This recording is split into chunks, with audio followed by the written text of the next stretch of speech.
mendengarkan podcast ini.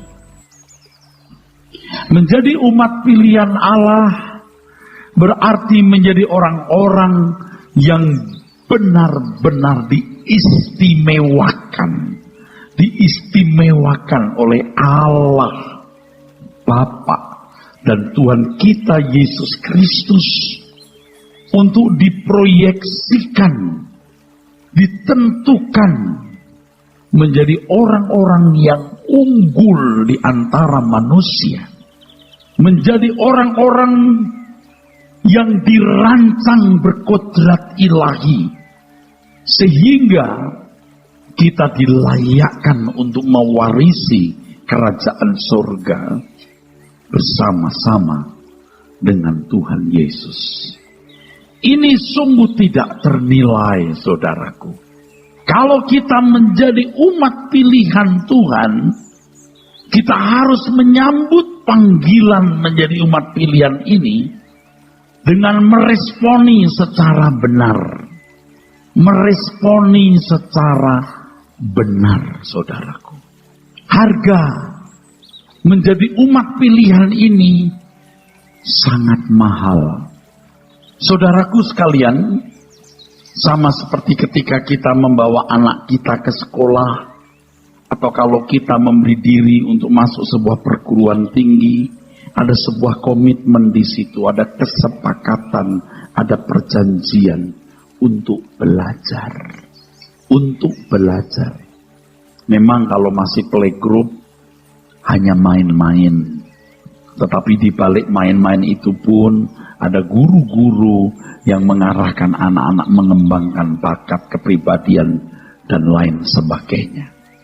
Ketika kita menjadi orang percaya, kita memilih Tuhan, maka di situ kita memiliki kesepakatan atau perjanjian untuk dididik Tuhan, diarahkan Tuhan menjadi manusia seperti yang Dia kehendaki. Dan itulah keselamatan itu, saudara. Usaha Tuhan mengembalikan manusia kepada rancangan Allah yang semula. Itulah keselamatan. Jadi bukan hanya terhindar dari neraka dan diperkenankan masuk surga. Itu bukan keselamatan, saudara. Itu buah keselamatan.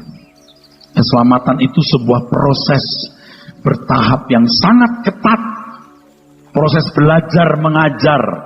Allah yang mengajar, kita yang dididik. Sama seperti kalau ditanya, apa itu sekolah? Apa itu sekolah atau kuliah? Bukan menjadi sarjana. Sebab tidak semua anak muda yang sekolah dan kuliah itu jadi sarjana. Sekolah atau kuliah itu sebuah proses belajar mengajar. Dari bodoh menjadi pintar. Dari tidak cakap menjadi cakap. Sampai pada level pantas diwisuda menjadi sarjana. Demikian pula keselamatan. Proses belajar mengajar. Allah yang mengajar, kita yang dididik atau diajar. Dari bodoh menjadi pintar. Dari tidak cakap menjadi cakap. Dari manusia berdosa, saudaraku, menjadi manusia yang berkodrat ilahi. Menjadi manusia Allah. Dari penuh cacat celah menjadi manusia yang tidak bercacat, tidak bercelah. Dari manusia yang tidak sempurna menjadi manusia yang sempurna. Tentu bicara soal kesempurnaan, kita tidak akan bisa sempurna seperti Tuhan. Bahkan kita tidak bisa sempurna seperti yang lain, sebab masing-masing orang memiliki standar sempurna yang beda. Yang diberi banyak, dituntut banyak. Tetapi pada intinya, setiap orang harus menjadi pribadi yang berkenan di hadapan Tuhan. Dan itu harus proses, saudaraku. Sebagaimana tidak semua orang sekolah, orang kuliah itu menjadi sarjana.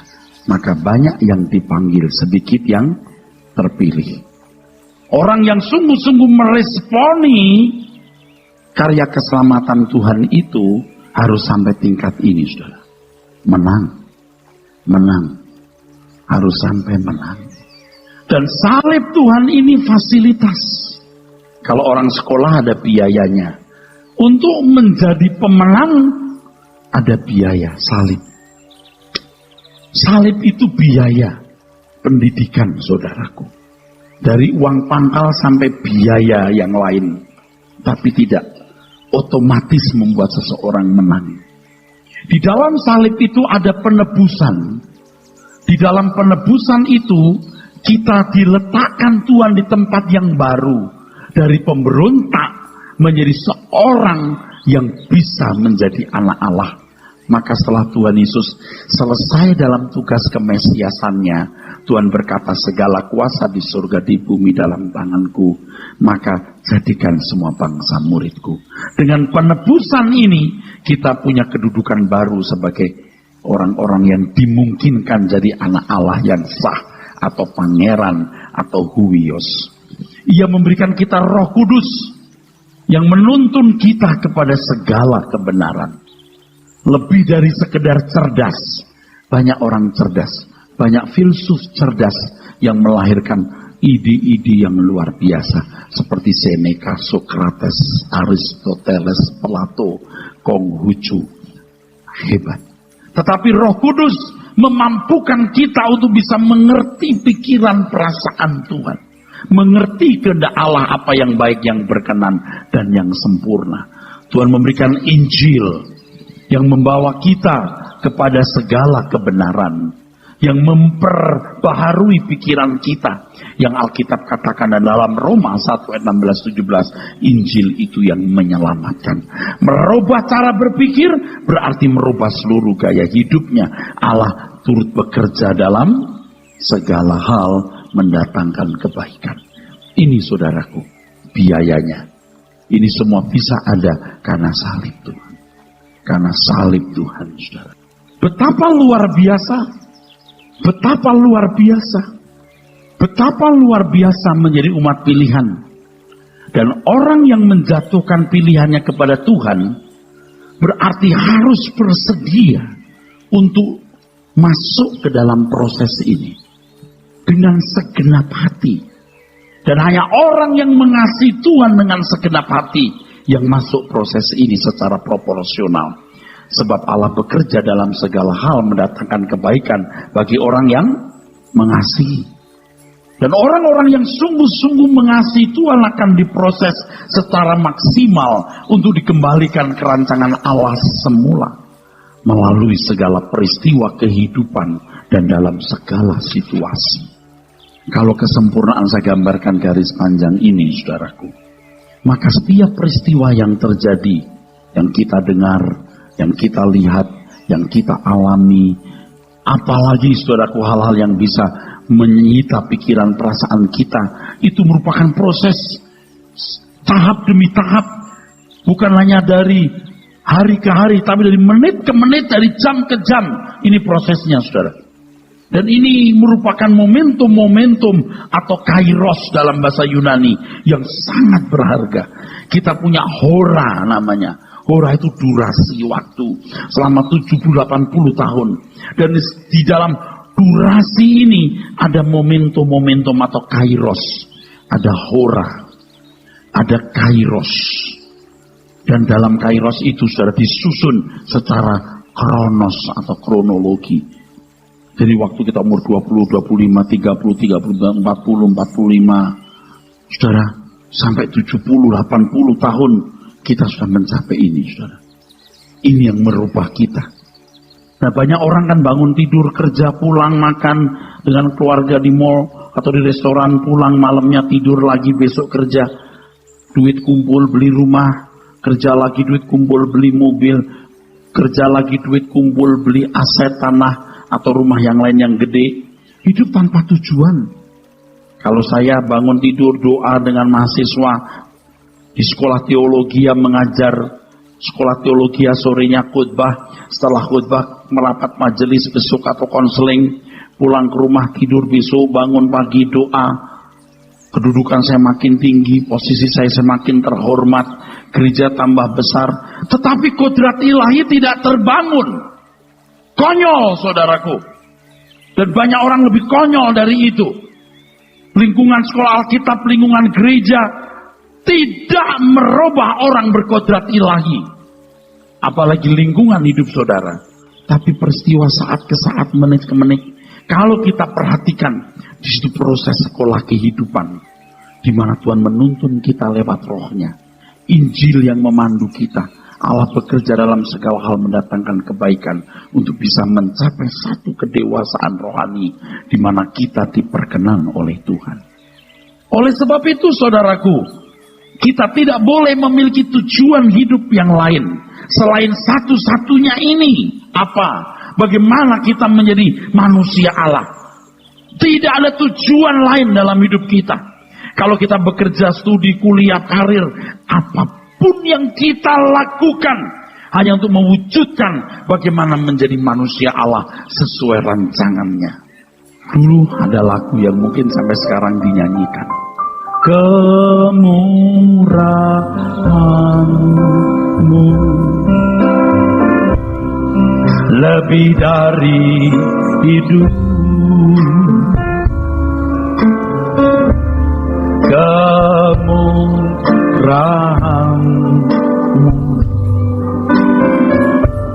lebih dari hidup,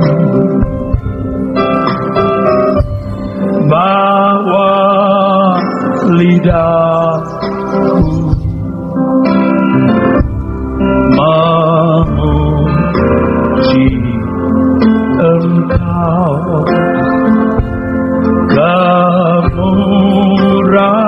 kemurahan-Mu lebih dari hidup.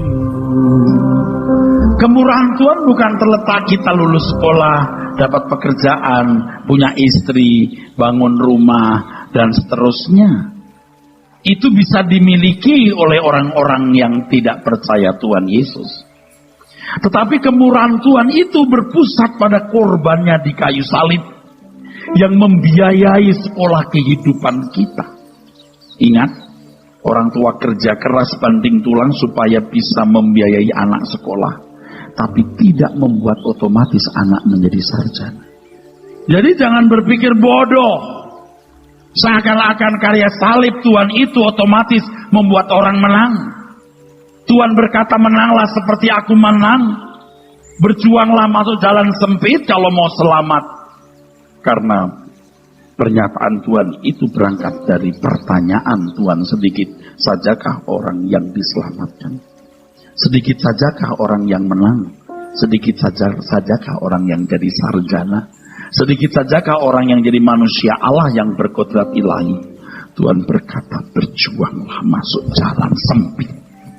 Kemurahan Tuhan bukan pada berkat-berkat jasmani yang seringkali dipahami oleh orang-orang Kristen yang bodoh dan tidak mengenal kebenaran. Tetapi momentum-momentum berharga ini. Hidup kita tidak berarti, tidak bermakna, tidak berguna sama sekali kalau tidak diisi dengan proses bertahap yang ketat untuk menjadi manusia Allah, guna dikembalikan ke rancangan Allah semula. Itulah kehidupan iman. Iman bukan hanya diyakini, catat ini. Iman bukan hanya diyakini, iman itu harus dialami. Bagaimana bertumbuh menjadi iman yang sempurna, yang melahirkan kita sebagai manusia yang berkodrat ilahi. 1 Timotius 1 Tim ayat 6, ayat 9 dan 10, please dibaca. Demikian firman Tuhan. Tetapi mereka yang ingin kaya terjatuh ke dalam pencobaan, ke dalam jerat, dan ke dalam berbagai-bagai nafsu yang hampa dan yang mencelakakan, yang menenggelamkan manusia ke dalam keruntuhan dan kebinasaan. Karena akar segala kejahatan ialah cinta uang, sebab oleh memburu uanglah beberapa orang telah menyimpang dari iman dan menyiksa dirinya dengan berbagai-bagai duka. Karena memburu uang, orang menyimpang dari iman. Memburu uang karena cinta uang, memburu uang karena cinta Tuhan itu beda. Hidup kita hanya bertujuan menjadikan 70-80 tahun umur hidup kita ini media, sarana, kesempatan untuk mencapai kesempurnaan. Maka kita harus memburu uang demi hal ini. Bukan memburu uang demi punya barang ini, barang itu. Bukan memburu uang supaya punya barang yang berharga dengan barang berharga, bermerek, branded, value kita naik. Jangan ada merasa value hidupmu naik hanya karena jam tanganmu mahal, tas kamu mahal, pakaian kamu mahal, perhiasanmu mewah. Itu orang-orang bodoh. Yang pasti orang seperti ini jadi anak setan karena menyembah iblis. Itu benar. Value saudara terletak pada manusia batiniah yang diubahkan terus. Coba kalau saya tanya jujur, Anda masih cinta uang nggak? Rata-rata cinta uang. Karena tidak mengenal kebenaran selama ini. Tidak diajar bagaimana seharusnya hidup. Sekarang di sini saudara sekolah Alkitab. Disadarkan. Hidup kita ini hanya media, saudaraku. Media untuk disempurnakan menjadi manusia Allah. Bukan untuk beli barang branded. Dengan barang branded kita merasa aman, merasa nyaman, dan terhormat. Biasanya barang branded untuk satu kesombongan, dua jadi ikatan. Setan itu membinasakan manusia dari itu. Dan rata-rata banyak saudara yang masih begitu. Bukan tidak boleh punya barang bagus atau branded. Tapi kalau barang itu untuk membuat saudara merasa lebih bernilai, dan Anda terikat, Anda menyembah iblis. Anda menyembah setan di situ. Tidak mungkin Anda menghargai nilai-nilai rohani. Bahkan ada orang-orang yang berurusan dengan Tuhan supaya diberkati. Ya, untuk beli barang mahal kan mesti punya duit banyak. Akhirnya orang cinta uang. Cinta uang itu akar segala kejahatan. Akar segala kejahatan itu bukan membunuh, berzina, mencuri. Itu hanya simptom, gejala atau cirinya. Akar segala kejahatan adalah ketika seseorang tidak mengakui keberadaan Allah sebagai majikan. Tidak mengakui Allah sebagai majikan, berarti saudara suka-suka sendiri. Anda tidak tahu apa tujuan hidup. Tapi kalau kita percaya kepada Tuhan Yesus, kita mengikuti apa yang Dia mau. Yang Tuhan mau adalah ikut aku. Jual segala milikmu, bagikan kepada orang miskin, datang kemari ikut aku. Teladani aku, contoh hidupku. Itu maksudnya. Jadi kalau menyimpang dari iman, berarti Anda tidak dibenarkan. Karena orang dibenarkan hanya oleh karena iman. Kalau Anda cinta uang, Anda tidak beriman dengan benar. Anda menyimpang dari iman. Selama ini orang punya sistematika teologi hanya dinalar. Iman bukan hanya diyakini, tapi dialami. Percaya Yesus selamat, dibenarkan bukan karena perbuatan, karena iman. Perbuatan apa sih yang harus dihindari? Yang tidak membuat Anda dibenarkan? Apa sih dibenarkan itu? Iman yang bagaimana yang membuat Anda dibenarkan? Nah, kalau cinta uang dari ayat tadi sudah sangatlah jelas, Anda menyimpang dari iman. Anda tidak dibenarkan. Saya mau tanya, rata-rata menyimpang enggak? Saya tanya, rata-rata menyimpang enggak? Menyimpang. Tetapi oleh kemurahan Tuhan, Tuhan memberi kita kesempatan untuk sadar, bertobat, berbalik, dan berdamai dengan Tuhan. Jadi jangan merasa sudah selamat. Selamat itu proses yang bertahap. Jangan merasa dibenarkan. Karena Anda merasa sudah percaya. Iman bukan hanya diyakini, tapi iman harus dialami. Abraham beriman meninggalkan Ur Kasdim. Dan seluruh hidupnya disita oleh panggilan menjadi bapak orang percaya. Dan menemukan negeri yang Tuhan janjikan. Orang-orang Roma yang dikatakan dibenarkan oleh iman dalam Roma pasal 4-5 mengatakan mereka orang-orang yang telah kehilangan hidup. Kehilangan keluarga, kehilangan kenyamanan, bahkan disiksa mati dengan cara keji demi percayanya kepada Tuhan Yesus. Tidak punya perbuatan baik memang. Perbuatan baik menurut hukum-hukum. Tapi punya iman kepada Tuhan Yesus. Dan hidupnya meneladani Tuhan Yesus. That's it. Itu manusia Allah Tuhan Yesus. Makanya tidak sederhana saudaraku. Tapi juga tidak rumit sebenarnya. Yang benar itu mustahil. sulit. Tuhan memberi kita kemampuan untuk itu, saudara. Kalau saudara-saudara tidak menjadikan bahwa tujuan hidup ini satu-satunya adalah bagaimana menjadi manusia yang berkudrat ilahi, Anda salah. Banyak masalah hidup yang saudara hadapi, tapi masalah itu adalah cara Tuhan atau media Tuhan menyempurnakan saudara. Memang hidup banyak untuk itu diubah. Dari menit ke menit. Kalau dari menit pertama, kedua, jam pertama, jam kedua kita tidak melakukan satu kesalahan, luar biasa bahagianya. Luar biasa. Jalani terus. Memang kita belum sempurna, tapi kalau mati setiap saat kita diterima Tuhan. Harus koreksi diri terus. Pokoknya tujuan hidup kita hanya satu-satunya ini, Pak. Bagaimana sekolah kehidupan. Karena biaya sekolah ini sudah terlalu mahal. Dan Tuhan telah membayarnya di kayu salib. Menempatkan Anda dalam posisi yang benar sebagai orang yang bisa menjadi anak Allah yang sah. Memberikan Roh Kudus, Injil dan penggarapannya. Itu tidak ternilai. Sekolah ini enggak ternilai. Harganya tidak ternilai. Sayang kalau kita tidak menyambutnya dengan benar, saudara. Kita harus sungguh-sungguh. Yang lain tidak penting. Jadi Pak, kalau begitu kita nggak perlu Pak kerja bisnis. Semua untuk memenuhi proses bagaimana menjadi manusia Allah. Bukan jadi tujuan. Nah selama ini kan orang terikat dengan branded. Barang branded saudara itu mengikat hatimu. Paulus berkata semua halal bagiku, tapi aku tidak mau terikat atau diperbudak. Rata-rata manusia begitu termasuk orang Kristen. Dia merasa dirinya punya value, mobilnya bagus. Value rumahnya mewah. Bukan tidak boleh punya rumah mewah. Tapi jangan terikat dengan hal tersebut. Tapi kalau Anda masih berkeras, kita buktikan. You masuk surga gak nanti? You menghina Tuhan, tidak menghargai nilai-nilai rohani. Dengan meninggikan nilai-nilai duniawi. Tapi Pak dan marah-marah. Saya bukan marah, saya stres. Kalau saudara masuk neraka kan saudara masuk neraka kan mengerikan, saudaraku. Tegas namanya. Amin. Saudara mau dirubah Tuhan? Kristen yang benar itu seperti ini. Bukan masalah tetek mengek yang diomongin yang gak jelas. Kalau playgroup main-main. Berkat-berkat jasmani Allah berkati. Oh kita menang. Kamu umat pemenang. Bagaimana bisa menang dia? Menang itu kalau you sempurna seperti Tuhan Yesus. Menang yang gimana? Itu penipuan saudaraku. Nggak gampang. Katakan sebelahmu kamu umat pemenang. Dari mana dia menang? Itu kata firman Tuhan. Itu jemaat Roma bukan jemaat Jakarta apalagi Bekasi. Belum menang aku menang. Bagaimana sih? Ditipu saudaraku. Iya kita sudah dibenarkan Pak.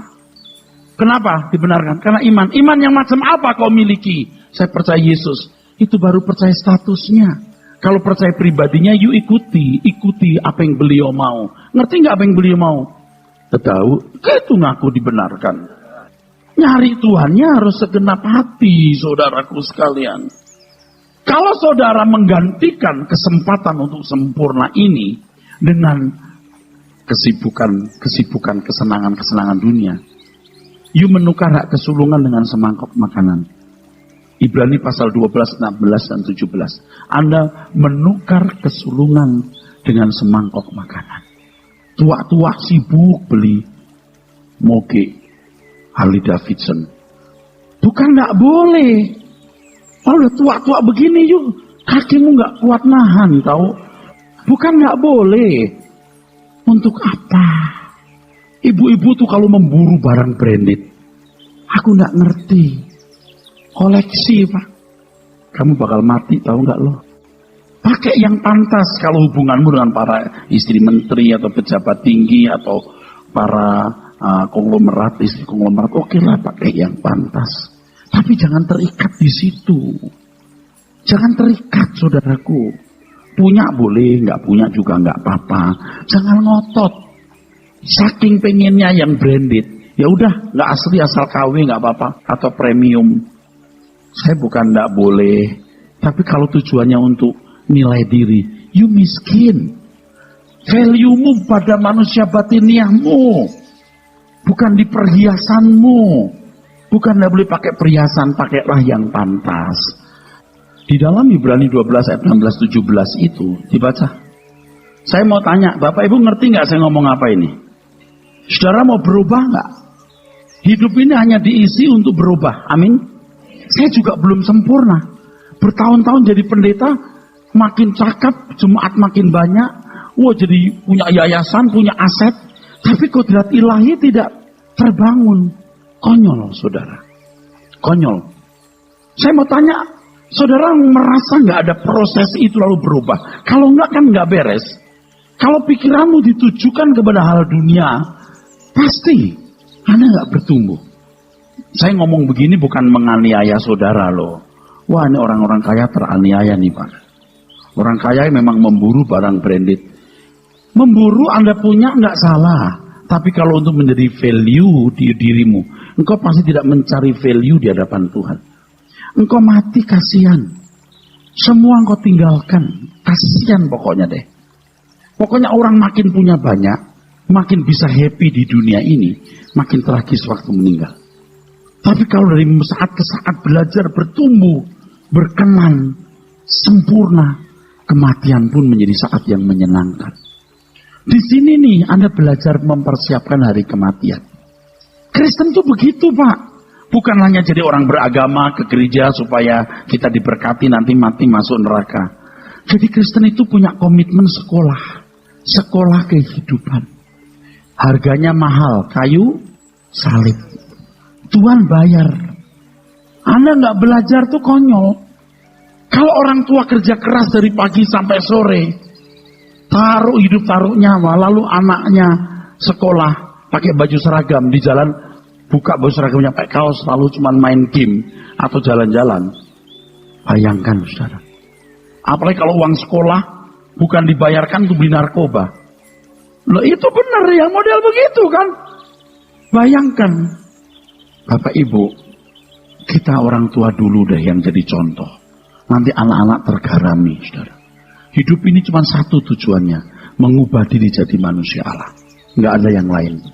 Singkirkan yang lain. Hidup ini hanya punya satu tujuan, bagaimana menjadi manusia Allah. Maka, aku harus sempurna. Aku harus kudus. Aku harus tidak bercacat, tidak bercela. Aku harus berkodrat ilahi. Itulah sebabnya Anda di sini, saudara. Karena saya juga memaksa diri saya untuk itu. Bapak Ibu, kalau saya nggak maksa diri, saya tidak bisa khotbah seperti ini. Miliki nurani. Ini manusia juga lagi serius dan akan terus serius. Rugi apa saudara jadi manusia sempurna? Pasti jadi rajin bekerja, giat, jujur, pasti. Dan nggak mungkin jadi orang miskin. Nggak mungkin nggak dipelihara Tuhan. Sempurna, nggak mungkin. Coba kalau kita diajari cuman percaya Tuhan itu ajaib luar biasa, Tuhan melindungi klaim janjinya, kemana sih itu khotbah? Itu menyesatkan. Tidak punya landasan yang jelas. Coba dibaca Pak. Janganlah ada orang yang menjadi cabul atau yang mempunyai nafsu yang rendah seperti Esau. Nafsu yang rendah. Cabul ini bukan cabul seks, nafsu yang rendah. Masa saudara merasa berharga karena pakai barang tas yang harga 400 juta? Jiwamu lebih daripada tas itu. Kemurahannya lebih dari hidup. Seandainya seluruh harta dunia kau miliki, tapi engkau tidak memiliki kodrat ilahi, nggak ada artinya. Kemurahanmu lebih dari hidup. Lebih dari kehidupan ini.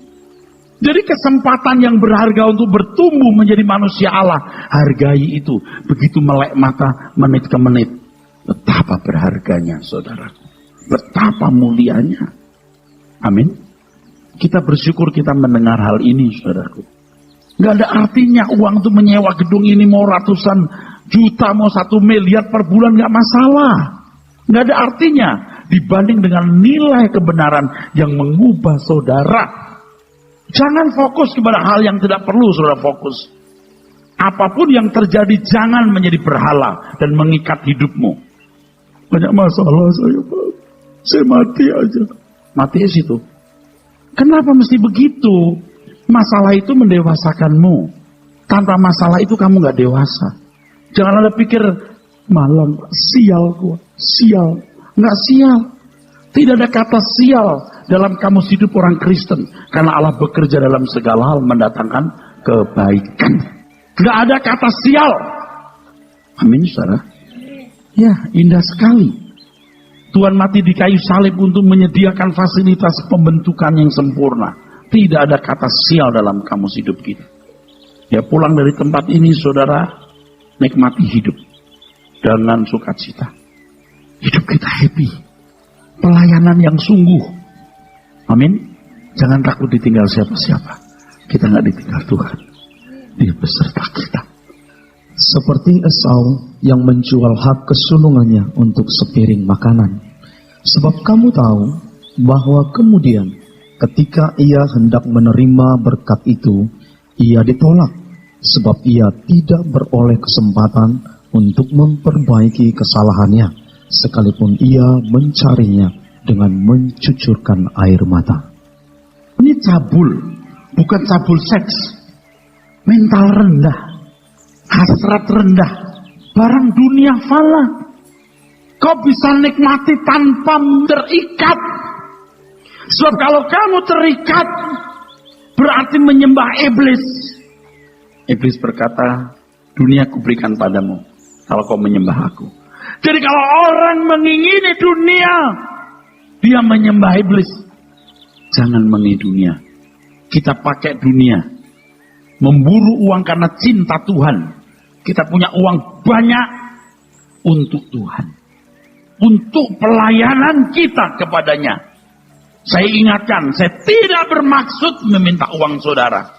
Tapi gunakan semua potensimu, kekuatanmu, waktumu, tenagamu, hartamu untuk melayani Tuhan. Sebab dia akan jadi raja di atas segala raja. Kita adalah pangeran-pangeran. Tuhan Yesus menjadi yang sulung di antara banyak saudara. Kalau bicara soal anak raja, mesti mengerti rajanya siapa. Kalau rajanya Yesus, salah. Kita bukan anak Yesus. Kita saudara Yesus. Dia menjadi yang sulung. Kalau rajanya Bapak di surga, benar kita anak raja. Tapi jangan lupa bahwa Bapak di surga telah menyerahkan kekuasaan pemerintahan kepada Tuhan Yesus. Kalau kita serupa dengan Tuhan Yesus, kalau kita memiliki mental karakter seperti Tuhan Yesus, maka kita menjadi saudara bagi Dia yang dimuliakan bersama-sama dengan Dia di dalam kerajaan Bapa di surga. Bapak Ibu saudara sekalian, kalau orang sungguh-sungguh berkomitmen memilih Tuhan, sungguh-sungguh, jadi bukan sekedar menjadi orang Kristen yang datang ke gereja, sungguh-sungguh bersedia memilih Tuhan, maka Tuhan akan membuat orang tersebut berlimpah-limpah dalam pengenalan akan Tuhan. Pada akhirnya Tuhan akan membuat orang itu menghayati keberadaan Allah secara berkualitas. Ya, semua orang bisa mengaku Tuhan itu ada. Tapi orang yang memberi diri untuk dibentuk, diproses, akan menghayati keberadaan Allah yang dahsyat. Sampai pada penghayatan ini, seseorang mengerti apa artinya berlabuh. Berlabuh pada Tuhan. Berurusan dengan Allah yang maha tinggi. Dari mana segala kuasa, kemuliaan dan kerajaan berasal adalah sangat luar biasa. Dahsyat. Kita bisa menjadi anak-anak Allah di bumi maupun di kekekalan. Ini satu perkara yang sungguh-sungguh tidak bisa dibayangkan. Jadi Bapak Ibu Saudara sekalian, saya mengajak saudara memiliki satu komitmen, membuat satu kesepakatan, membuat satu perjanjian. Aku ikut Engkau Tuhan. Hari-hariku hanya kuisi untuk bertumbuh mengenakan kodrat ilahi. Bapak Ibu, ketika saudara menjalani proses itu dari menit ke menit, yang pertama, Anda akan merasakan perubahan. Perubahan itu, perhatikan cirinya satu, Anda sangat berkeinginan untuk melakukan kehendak Tuhan. Melakukan kehendak Tuhan bukan lagi menjadi kewajiban, tapi jadi kebutuhan. Aku mau mengerti kehendak-Mu Tuhan, dan aku mau melakukannya. Ini yang dikatakan Tuhan Yesus, makananku melakukan kehendak Bapa dan menyelesaikan pekerjaannya. Kalau sampai punya naluri ini, kodrat ilahimu muncul. Amin. Kodrat anak-anak Allah. Allah Bapa kita punya kodrat untuk melakukan kehendaknya. Kita rindu mengerti kehendak Tuhan dan melakukan kehendak Tuhan itu luar biasa. Yang kedua, dunia menjadi tidak indah di mata kita. Kita punya naluri, dunia bukan rumah kita, dan kita memandang Tuhan dan kerajaannya itu indah. Kok bisa begitu? Bisa. Saya berdoa ya saudara, atau bercakap-cakap di dalam hati. Tuhan betapa indahnya. Aku di surga nanti tidak ada dosa lagi. Aku tidak melakukan dosa sama sekali. Betapa indahnya. Karena kita merasakan kalau menit pertama, menit kedua kita benar. Jam pertama, jam kedua kita benar. Luar biasa banget. Aku bisa sempurna. Aku bisa berkenan. Tapi kalau sudah salah, luar biasa sakit. Lalu saya berkata, Tuhan betapa indahnya di surga nanti tidak ada dosa lagi. Lalu ada suara di hati saya. Kalau kamu tidak berbuat dosa karena memang tidak ada kondisi berbuat dosa, bukan sesuatu yang menyenangkan aku. Justru jadi anak Allah dimulai dari sekarang. Berkodrat ilahi dimulai dari sekarang. Ketika kita berkesempatan berbuat dosa, tapi kita tidak melakukan itu. Keinginan kita hanya melakukan kehendaknya. Itu baru menyenangkan hati Tuhan. Kalau sampai kita bisa menyenangkan hati Tuhan, luar biasa Pak. You sangat bernilai di hadapan Tuhan. Lalu saya berkata, Tuhan, betapa indahnya surga. Ketika aku melihat keadaan surga, aku tahu betapa tidak bernilainya dunia ini dan segala keindahannya. Kalau engkau melihat surga, baru dunia tidak indah, tidak menyenangkan hatiku. Tapi ketika engkau belum melihat surga, engkau percaya perkataanku bahwa rumahmu di surga, dunia ini tidak indah, baru kau menyenangkan aku, berarti kau percaya padaku. Surga tidak kelihatan Pak, betul. Tidak indah Pak, tidak dia indah. Bagaimana kau menghayati suasananya lewat pertemuanmu dengan Tuhan setiap hari. Dan engkau bisa melihat dunia tidak indah. Walaupun kita bisa menikmati jalan-jalan ke luar negeri, kita menikmati pemandangan alam, kita di pulau, kita sama-sama di hotel menikmati kehidupan leisure time. Kita nikmati, betul. Karena Allah juga menciptakan ini. Tetapi bagaimanapun, kerajaan Bapakku, rumah Bapakku, tiada tara keindahan. Betapa indahnya saudaraku pelayanan ini, kalau melalui pelayanan ini, saudara bisa dihentar masuk kerajaan surga. Saya juga bukan siapa-siapa Pak. Saya cuma mau ngajak Anda ke surga kok. Dan itu pun caranya sulit. Harus bertobat. Harus hidup benar Pak. Adalah indah kalau kita punya kesempatan berbuat salah, tapi kita tidak memilih salah. Adalah indah kalau kita tidak menghargai dunia dengan cara yang salah, tapi kita melihat surga yang indah walaupun kita belum melihat surga. Tuhan yang bilang, rumah Bapakku itu banyak. Indah, kita percaya saja. Sampai kita bisa menghayati itu di dalam hidup kita. Yang ketiga, kalau saudara sungguh-sungguh punya komitmen untuk dididik Tuhan, Anda berjalan menuju kerajaan surga. Saudara orang istimewa Tuhan. Tidak mungkin Tuhan tidak mengirim malaikatnya untuk menjagai saudara. Tuhan pasti kirim malaikatnya. Alkitab mengatakan malaikat itu roh-roh yang melayani. Dia tidak kelihatan, tapi menjagaimu. Teluh tenung obatan, hipnosis tidak bisa menguasai hidupmu. Karena malaikat menjagaimu. Sampai ketika saudara mati, Tuhan pun akan menjemput saudara. Saudara punya banyak masalah, jangan memberhalakan masalah.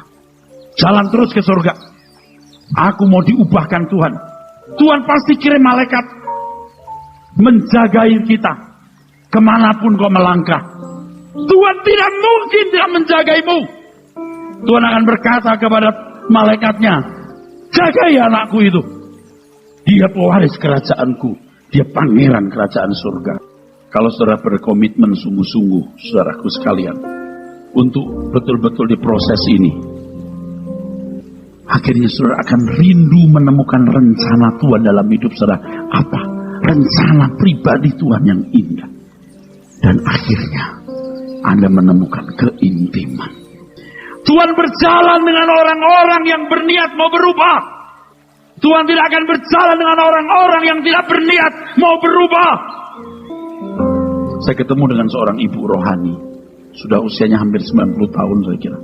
Sudah rentang tua. Tetapi hatinya tulus. Orang-orang Pentakosta karismatik dulu cinta Tuhan. Cinta kerajaan surga. Sungguh walaupun tidak berteologi tinggi, saudara.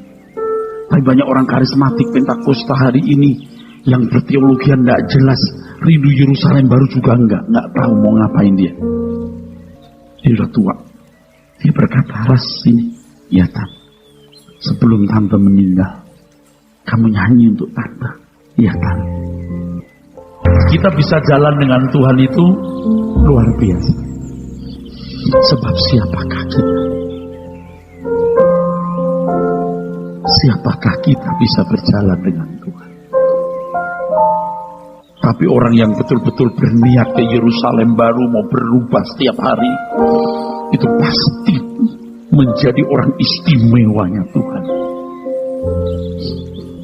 Jangan hanya diyakini, tapi dialami dan buktikan bahwa Allah yang kita sembah, Allah yang hidup. Anda memiliki Tuhan itu luar biasa. Dan hadiah terbesar yang Allah Bapa berikan, yaitu Tuhan Yesus, yang bisa menjadi kekasih kita dan menjadi mempelai kita, yang selamanya kita boleh bersama-sama dengan Dia di dalam kerajaannya. Amin.